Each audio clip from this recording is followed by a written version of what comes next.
Hello, listeners, and welcome back to another episode of Cobbs Corner. I am your host, Morgan Cobbs. Today we are going to be reviewing Doctor Strange. This film introduced us to neurosurgeon Doctor Stephen Strange, as he is forced to leave behind the world of neurosurgery after a bad car accident leaves him with severe nerve damage in his hands.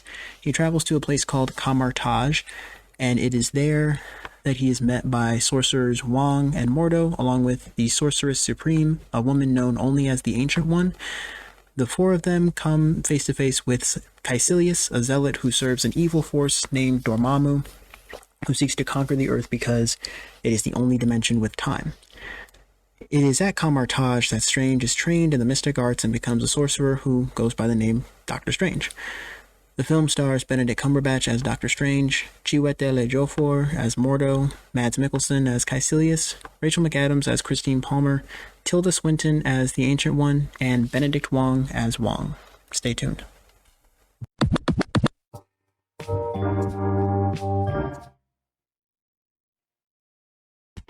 The film opens in Camartage as Caecilius, who was a former student of the Ancient One, steals the Book of Cagliostro from the Camartage library and kills the librarian.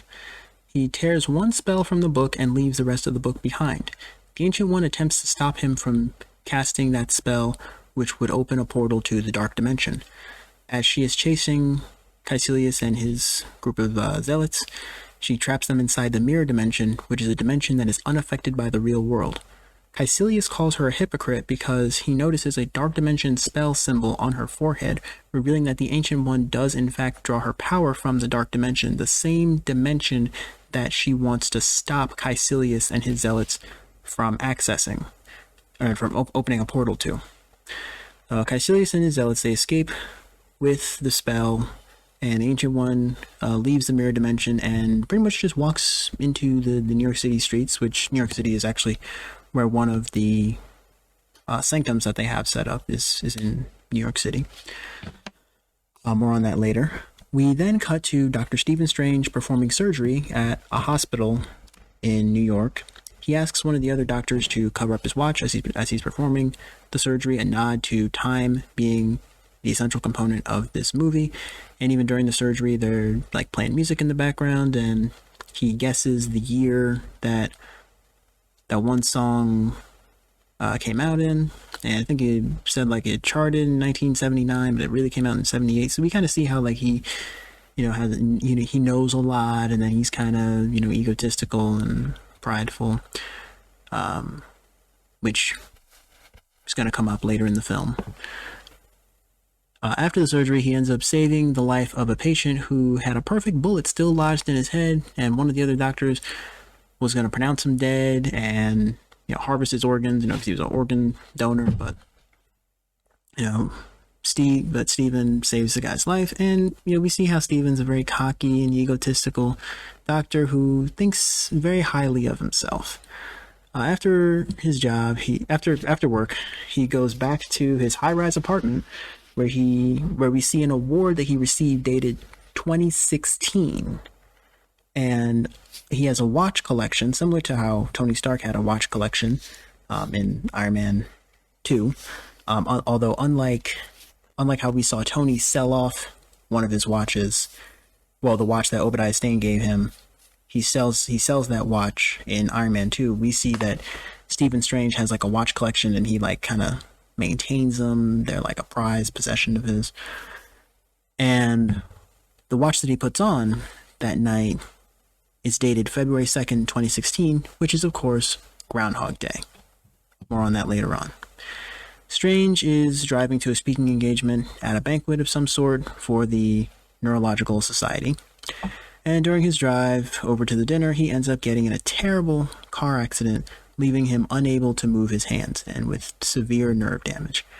After numerous surgeries, he was able to partially maneuver his hands, but he still needed physical therapy.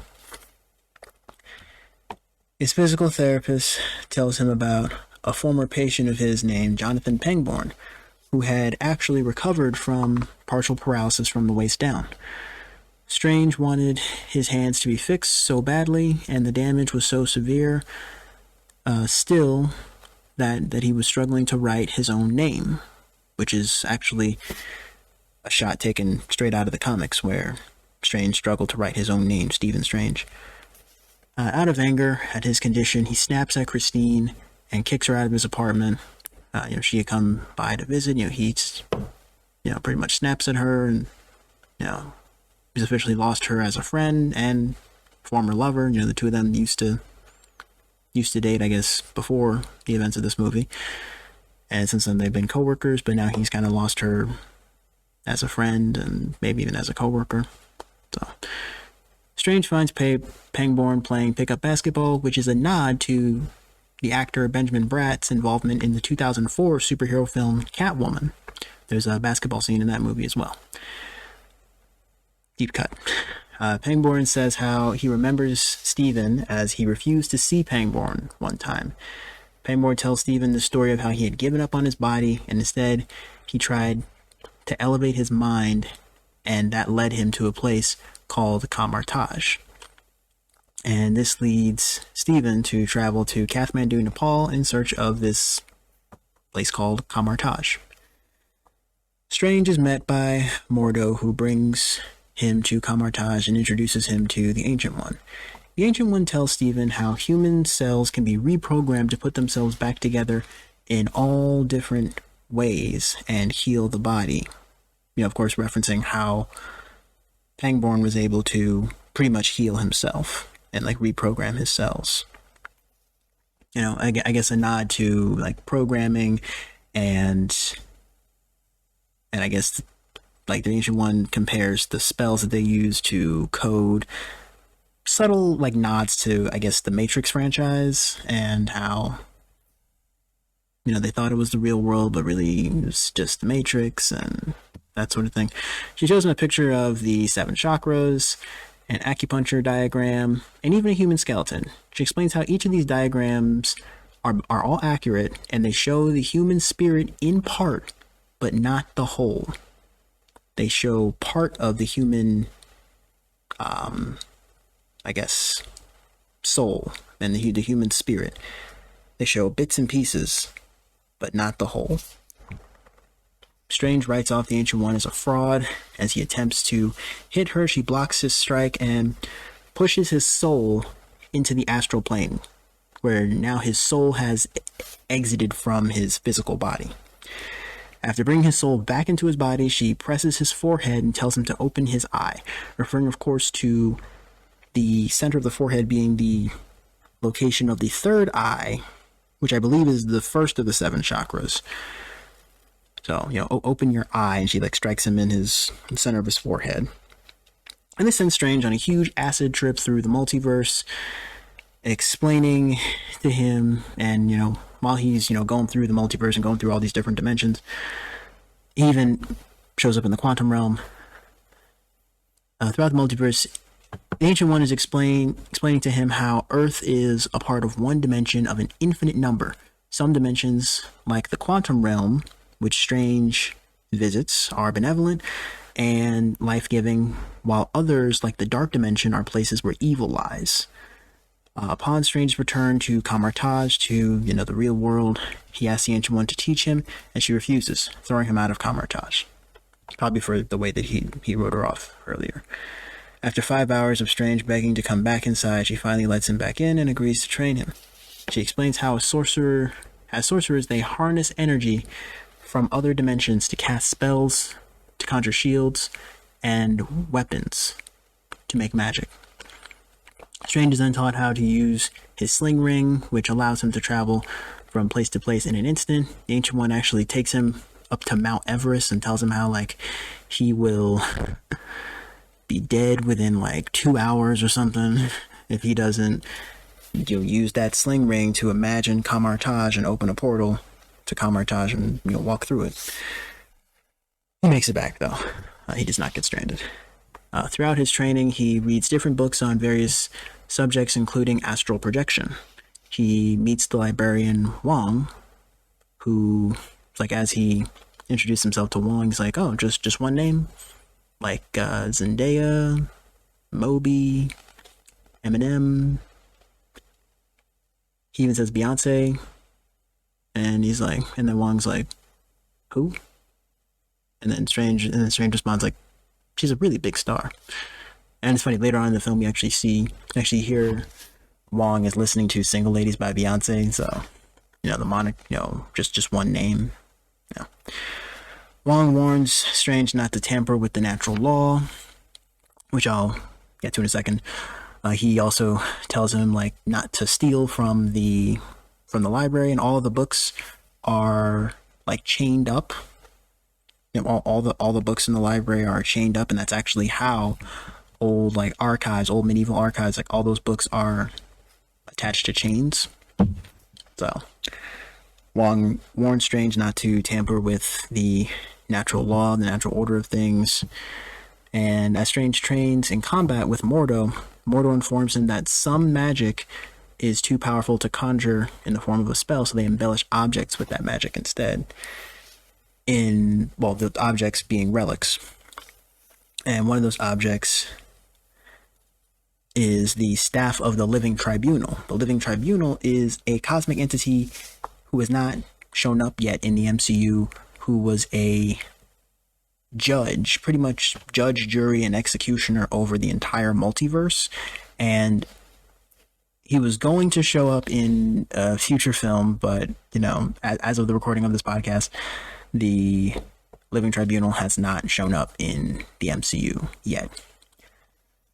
One night in the library, Strange finds a relic called the Eye of Agamotto that has the ability to reverse time, but not all of time, just what the eye is focused on, to reverse time with just one object, or just, with one specific event, one specific thing that's going on. So Strange uses the eye to show a time lapse of an apple being eaten and reverse the eating of the apple, like you see a full apple. And then with the Eye of Agamotto, he's able to kind of show an apple like it's being eaten down to the core, and then reverse back to back to the beginning, like when there was just the apple and there were no bites in it. As he's reversing time with the apple, he is only focusing on the apple, not everything else happening around him. He finds the Book of Cagliostro and finds where the missing spell was taken, and uses the Eye of Agamotto to place the spell back into the book. It is here that he finds out about Dormammu and the Dark Dimension, and he also finds out that there's warnings. The warnings come after the spells. Stuff that can go wrong. So he's suddenly stopped by Mordo and Wong, and they tell him not to use the eye so recklessly because it can cause, temporal manipulation, can cause unstable branches in time or time loops. I think the line is like, Mordo asks Strange, like, do you really want to be living the same moment over and over again forever, or having not ever existed at all, just be in the same constant time loop again and again and again for all eternity? So Wong takes Strange back into the back room and explains how Agamotto was the original Sorcerer Supreme who built the three sanctums in places of power where big cities stand today. New York City, London, and Hong Kong are the locations of the three sanctums, which form a protective shield around the Earth and protect it from mystical threats. While the Avengers, and Wong does mention the Avengers. He says how the Avengers protect the world from physical threats, the sorcerers protect the Earth from more mystical threats. Just then, the London sanctum is attacked by Caecilius and his zealots, who end up making their way into the New York sanctum, because there's one hallway, in the Camartage, I guess in the back of that library, there's one hallway that has 3 doors. Each door leads to one of the sanctums. So, as one of the sorcerers is running through, that exit door from the London sanctum to Camartage inadvertently lets Caecilius and his zealots into the New York City sanctum through that room. The fight is taken to the New York sanctum, where the master of the New York City sanctum is killed, and Strange is forced to join the fight and ends up leaving a few zealots stranded throughout the world using interchangeable door portals to different terrains. The Cloak of Levitation calls to Strange, the Cloak of Levitation being one of the relics that I mentioned before, and he finally puts it on in my favorite shot in the film, which is where he falls over the railing, but then the cloak flies after him, and then he, flies back up wearing the cape, and the Doctor Strange theme music plays. It's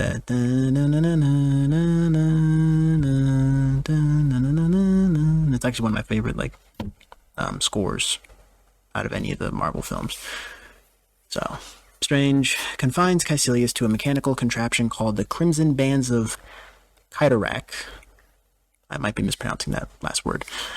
As Caecilius starts chanting some spell with the mouthpiece over his mouth, and as Strange removes the mouthpiece, Caecilius tells Strange how death is an insult and how Dormammu is offering eternal life and a world without time. What the Ancient One and what the world restricts, Dormammu gives freely.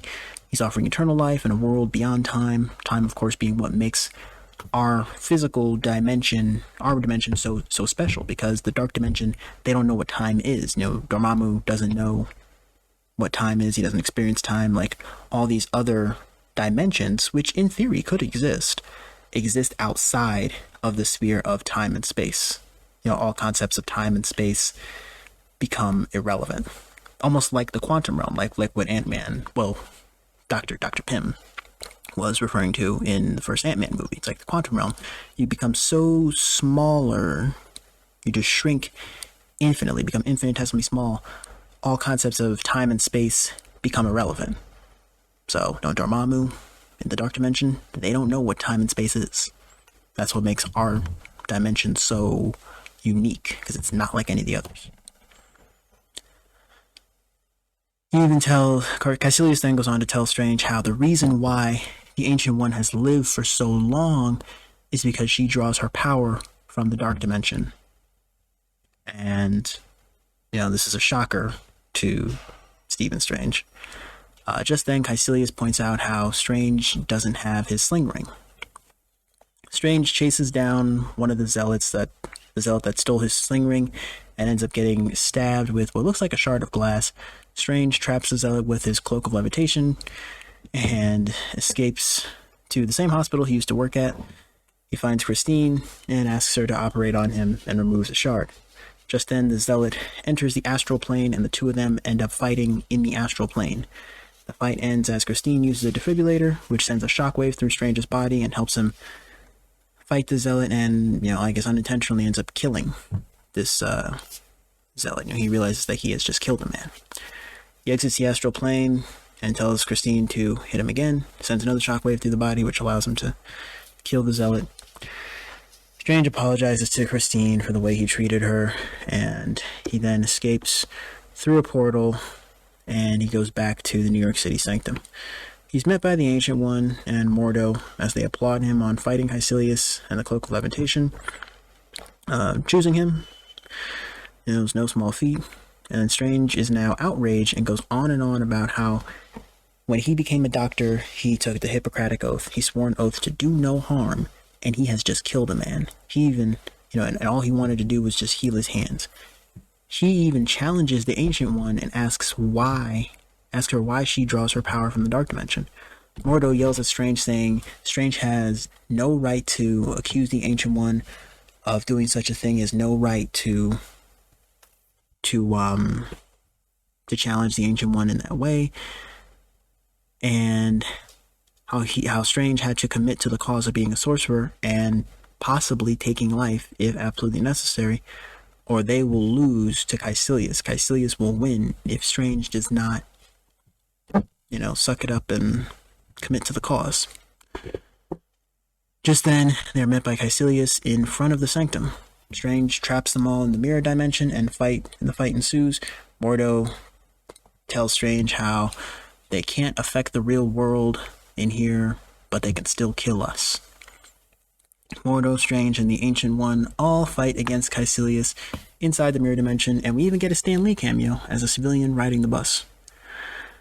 The fight ends with Caecilius stabbing the Ancient One through one of his zealots, and that whole scene's probably one of my favorites. Definitely one of my favorite scenes in the movie, and definitely one of my favorite fight scenes just in general, like in the MCU, like the visual effects, the graphics, and like the fact that like it all happens in the mirror dimension, and it mirrors the like impossible staircase scene from Inception. For those of you who have seen Inception.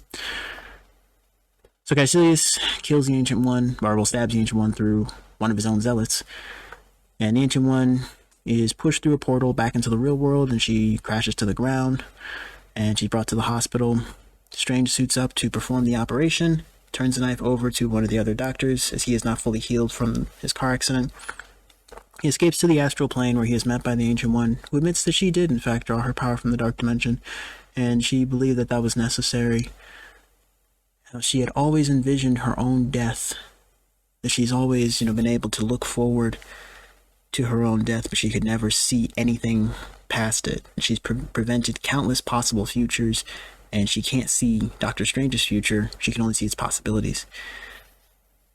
She then tells Strange a very important lesson, that it's not about him and his life and whether or not he survives.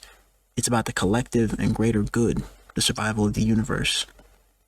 The survival, the preservation of life overall. So the Ancient One dies, and they all go back to Kamar-Taj.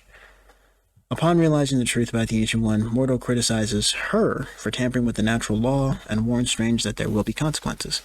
Meanwhile, Wong is at the Hong Kong sanctum, which is under attack by Dormammu. By the time they arrive, Wong has been stabbed and a whole lot of damage has already been done. The Hong Kong and London sanctums have now both fallen, as Caecilius is about to attack Strange. Strange uses the Eye of Agamotto to reverse time and undo all the physical damage that Caecilius has done. As everything is being reassembled, Mordo and Strange, they use the environment to their advantage. Caecilius is trapped behind a wall, and a few of his other zealots end up trapped as well. One ends up trapped in like a fish tank. It's actually a really cool sequence. So I recommend you all check it out yourselves. The weapon is removed from Wong's chest. Whatever he was stabbed with, it's removed from Wong's chest, and he jumps back into action. And Strange tells him, "I know, tampering with the natural law," to which Wong responds, "Well, don't stop now." Our heroes are all back on their feet, and just then Strange freezes time and goes into the portal to meet with Dormammu. Strange creates a time loop in the dark dimension. He actually goes into the dark dimension and shows up before Dormammu and says his iconic, "Dormammu, I've come to bargain." And Dormammu then kills Strange, which causes the time loop to reset. Strange comes back again and says, "Dormammu, I've come to bargain." And then Dormammu repeats that same line. Then he realizes that he's in a time loop, and he repeats that same line as before, saying, "You will die," or whatever. And Dormammu doesn't know what time is. So for him, he saw, he killed one Stephen Strange, and then he just immediately sees another one show up. He saw the same person die and then reappear. So Dormammu is annoyed, and he kills Stephen Strange on screen over 20 times. I think it's like 23 or so times, although it is implied that the time loop could have repeated for hundreds, if not thousands, of cycles off screen. This is similar to the movie Groundhog Day, or like Live, Die, Repeat, where it's like the same day over and over and over again. Well, I guess it's more like Live, Die, Repeat, or Edge of Tomorrow, where the main character, he keeps on he wakes up one day and then he dies, and then he wakes up that same day. He's just repeating that same day over and over and over again. But yeah, this movie's, I guess, kind of like Groundhog Day and Live, Die, Repeat, because it's the same day over and over and over again. And if you remember, earlier, his watch was set to Groundhog Day, February 2nd. And by now, Dormammu wants Strange to break the cycle, which Strange demands. Well, Strange responds with, "Nope, that's not how this works. I've come to bargain." He demands that Dormammu leave the Earth alone, take his zealots from the Earth, and to never return. If Dormammu agrees to that, then the time loop is broken. Dormammu agrees. The zealots end up dying, and everybody, leaves. The day is won. And then Strange has this one line where he says, you really should have stolen the whole book, because the warnings, they come after the spells. And then we see Wong laugh for the first time this whole movie. So Dormammu agrees, and it seems as if the day is won. Hong Kong Sanctum is fully restored, and Caecilius, along with the rest of his zealots, are defeated. Mordo says how their manipulation with the natural order of things will have consequences. The bill will come due. Bill always comes due, and he will no longer practice the mystic arts. He just wanders off. Back at Camartage, Strange places the Eye of Agamotto back where he found it, as Wong tells him that it would be unwise to walk the streets, to walk around wearing an infinity stone, confirming that the Eye of Agamotto contains the Time Stone, one of the 6 Infinity Stones. The film ends with Strange taking up the mantle of Sorcerer Supreme, the title previously held by the Ancient One. He is now the master of the New York City Sanctum. The last shot is a view from the former Avengers Tower, looking over Manhattan with the New York City Sanctum in the front. That is the final shot of the film. The film has 2 post-credit scenes. The mid-credit scene gives Doctor Strange a proper introduction into the MCU Infinity Saga, or induction into the Infinity Saga, as he meets with Thor, who is in search of his father, Odin. Thor shows up to the New York City Sanctum in search of his father, Odin. The scene ends with Strange offering Thor his help. The end credit scene shows Mordo as he meets with Jonathan Pangborn and claims how all sorcerers do is take things out of their proper shape, and that they are what's wrong with the world. Mordo removes Pangborn's healing, which leaves him partially paralyzed like he was before, and Mordo's last line is, "At long last I see what's wrong with the world. Too many sorcerers."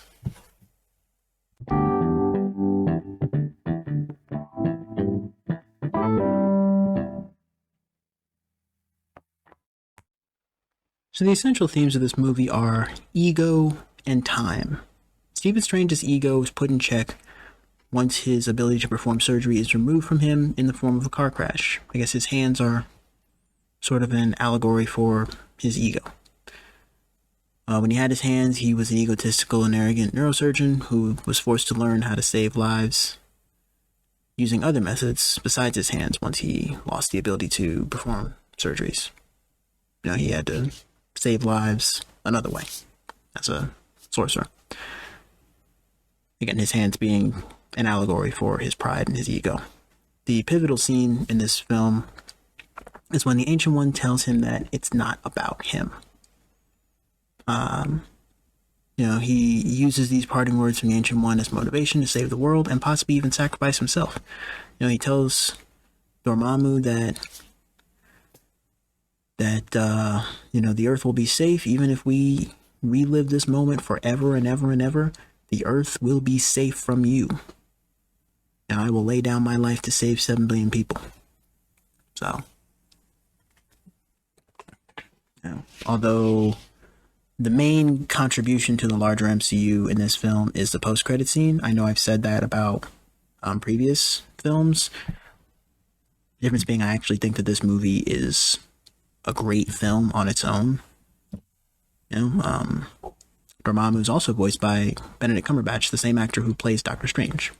So this is a nod to how really the movie is Doctor Strange in a battle against himself, against his own ego.